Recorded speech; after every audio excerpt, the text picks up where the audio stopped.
കഴിഞ്ഞു. ഈ കുരുക്കിന്ന് നീ രക്ഷപ്പെടുമെന്ന് തോന്നുന്നുണ്ടോ? രക്ഷപ്പെടും സർ. അതുകൊണ്ട് ഇതേപ്പറ്റി പറയാൻ 101% എനിക്ക് വ്യക്തമായിട്ട് മറുപടിയുണ്ട്. ഞാൻ ചോദ്യം അങ്ങോട്ട് ചോദിച്ചോട്ടെ. അല്ല ശ്രീമതി ജയ, തല്ലിയത് കൊണ്ട് ആളുകൾ നന്നാകുമെന്ന് ഉറപ്പിക്കാൻ നമുക്ക് എന്തെങ്കിലും ഒരു റീസൺ വേണ്ടേ? ഒന്നുകിൽ ശാസ്ത്രീയമായത് അല്ലെങ്കിൽ അനുഭവത്തിന്റെ. അങ്ങനെ തല്ലിയാൽ നന്നാക്കാൻ കഴിയുമെന്ന് പറയുന്നതിന്റെ റീസൺ എന്താണ്? ഉത്തരം പറ. വലിയ നന്നാകാൻ കഴിയുമെന്ന് പറയുന്ന റീസൺ എന്നാന്ന് ചോദിച്ചാൽ, കഞ്ചാവ് അടിച്ചും കള്ള് അടിച്ചും മാനസിക രോഗികളുമല്ല തല്ലുന്നത്. നല്ല സ്നേഹപൂർവ്വമാണ് ടീച്ചേഴ്സ് തല്ലുന്നത്. അവർ മാതാപിതാക്കളെ പോലെ കുട്ടികളെ സ്നേഹിച്ചുകൊണ്ടാണ് തല്ലുന്നത്. എന്റെ ഒരു കണക്കില്ല, എന്റെ അധ്വാനത്തിന് കണക്കില്ല, എന്റെ ജീവിതത്തിന് കണക്കില്ല, എല്ലാം നിങ്ങൾ തിട്ടം.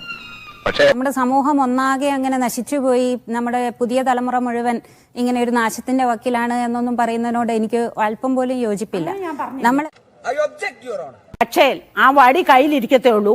ജയ ടീച്ചർ വരുന്നു എന്നറിഞ്ഞാൽ ഉടനെ കുട്ടികൾ ക്ലാസ്സിൽ കയറി.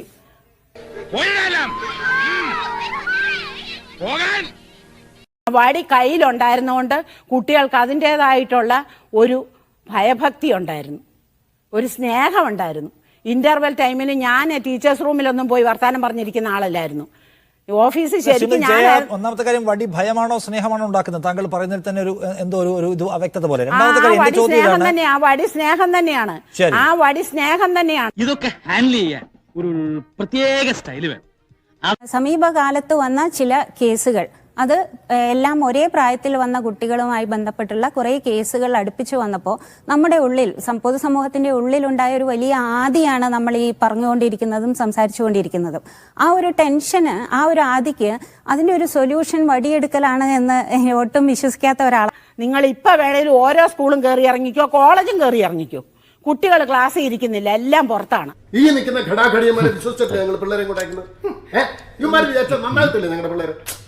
ഞാൻ അധ്യാപിക എന്നുള്ള നിലയിൽ വടിയെടുക്കുന്ന ആളല്ല, പാരന്റ് എന്നുള്ള നിലയിലും വടിയെടുക്കുന്ന ആളല്ല. എന്ന് വെച്ചാൽ എൻ്റെ വിദ്യാർത്ഥികളോ എൻ്റെ കുഞ്ഞോ എന്നെ അനുസരിക്കാത്തവരോ അല്ലെങ്കിൽ ഈ പറഞ്ഞ തരത്തിൽ വഴിതെറ്റിപ്പോകുന്നവരോ ആണ് എന്ന് വിശ്വസിക്കുന്ന ആളല്ല.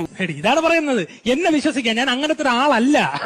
ചില കേസുകൾ തൊട്ടടുത്ത ദിവസങ്ങളിൽ വന്ന ചില കേസുകളിൽ അത്തരത്തിലുള്ള ഒരു ചില വിദ്യാർത്ഥികളുടെ ഇഷ്യൂസ് ഉണ്ടായി എന്നല്ലാതെ പൊതുവിൽ അങ്ങനെ ഒരു അവസ്ഥയൊന്നും അല്ല എല്ലാ ക്യാമ്പസുകളിലും നിലവിലുള്ള. എത്ര പുളു വേണമെങ്കിലും അടിച്ചോ, പക്ഷെ കേൾക്കുന്നവർ കൂടി ദഹിക്കണം.